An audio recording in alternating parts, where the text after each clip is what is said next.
Hello friends, welcome to my channel. Today we are going to discuss accounting standards. Accounting standards क्या होते हैं और कौन कौन से होते हैं ये तो हम आगे डिस्कस करेंगे. पहले हम ये पढ़ लेते हैं कि अकाउंटिंग स्टैंडर्ड्स होते क्या हैं, उनकी नीड क्या होती है और उनके बेनिफिट्स क्या होते हैं. So accounting standards are those written statements which are issued from time to time by accounting professionals body specifying uniform rules or practices for the preparation of the financial statements.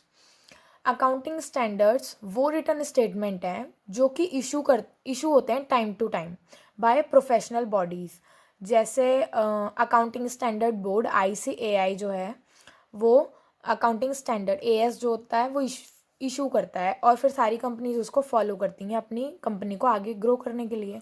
Specifying uniform rules, वो ऐसे rules बनाते हैं जो सभी company को follow करने होते हैं. AS के अकॉर्डिंग ही हम किसी भी मतलब इन्वेंट्री वैल्यूएशन ये सब हम AS से ही कर पाते हैं. और practices for the preparation of financial statements, वो स्पेसिफाई करी होती है उन्होंने रूल्स एंड प्रैक्टिसेस जो हमें फाइनेंशियल स्टेटमेंट प्रिपेयर करने में हेल्प करती है. अकाउंटिंग स्टैंडर्ड्स क्या होते हैं, जैसे कि अकाउंटिंग स्टैंडर्ड 1 है डिस्क्लोजर ऑफ अकाउंटिंग, AS 2 है वैल्यूएशन ऑफ इन्वेंट्री, AS 3 है कैश फ्लो स्टेटमेंट. सो हम इनके बारे में आगे डिस्कस करेंगे अभी डीपली कि कौन सा AS क्या होता है. AS 4 है contingencies and events occurring after balance sheet date. AS 5 है नेट प्रॉफिट का. सो ये कुछ इम्पॉर्टेंट थे तो मैंने अभी बोल दिए. अभी हम आगे डिस्कस करेंगे. AS 8 है इंटेंजिबल एसेट्स का. तो ये होते हैं अकाउंटिंग स्टैंडर्ड्स. अब इनके बारे में हम देखेंगे कि अकाउंटिंग स्टैंडर्ड्स की क्या नीड होती है और इनके क्या बेनिफिट्स होते हैं. नेक्स्ट टॉपिक है need for accounting standards. Accounting standards की ज़रूरत क्या होती है, हम क्यों फॉलो करते हैं. Accounting standards are needed to improve reliability and bring uniformity in accounting practices and to ensure transparency, consistency and comparability in financial information.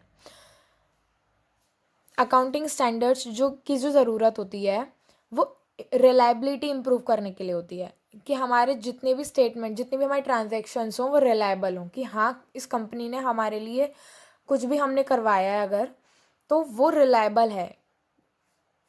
And bring uniformity in accounting practices and to ensure transparency. क्या होगा, transparency होगी. पता है हमने ये वाला rule follow किया है, हमने ये वाला AS फॉलो किया है, तो ट्रांसपेरेंसी रहती है, कंसिस्टेंसी रहती है. कि हमने कोई रूल फॉलो किया है तो वो उसके अंदर हम कंसिस्टेंसी होती है. हम सारे कस्टमर्स के साथ वही रूल फॉलो करेंगे. इन्वेंट्री का वैल्यूएशन ऐसे करना है, हमें एक रूल पता है तो हम उसी से कंसिस्टेंटली सारे अपने AS भी फॉलो करेंगे. और इन्वेंट्री के वैल्यूएशन के लिए या जितनी भी एसेट्स हमारी कंपनी में उन सब के लिए जो स्पेसिफिक रूल जो स्पेसिफिक AS लगना है हम उसी को फॉलो करेंगे जो कि अकाउंटिंग स्टैंडर्ड बोर्ड ने हमें रूल दे रखा है, अकाउंटिंग स्टैंडर्ड दे रखा है, हम उसी को फॉलो करेंगे.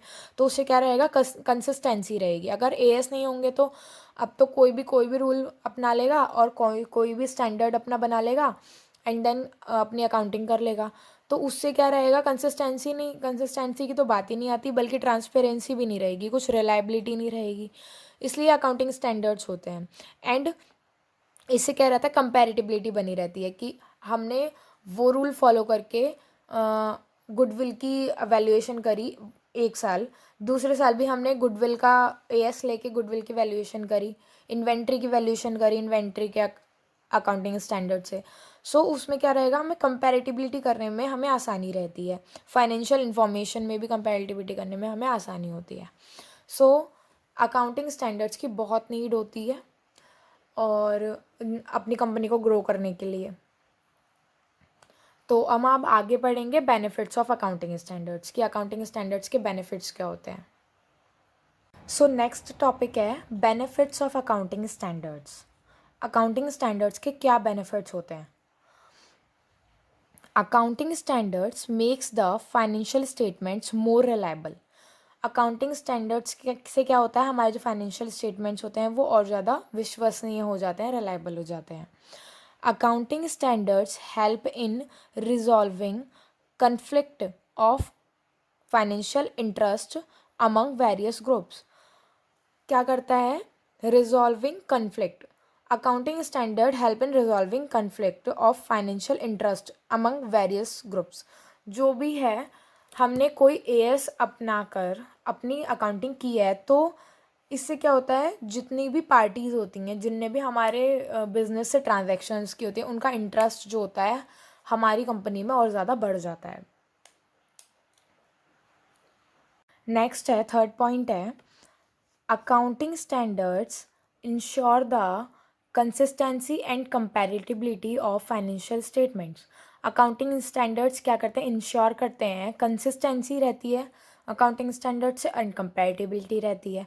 किसी भी फाइनेंशियल स्टेटमेंट को 1 ईयर से सेकेंड ईयर में कंपैरिजन करने में क्या रहती है, आसानी रहती है फाइनेंशियल स्टेटमेंट्स को, अगर एएस हमने फॉलो किए होते हैं सेम तब।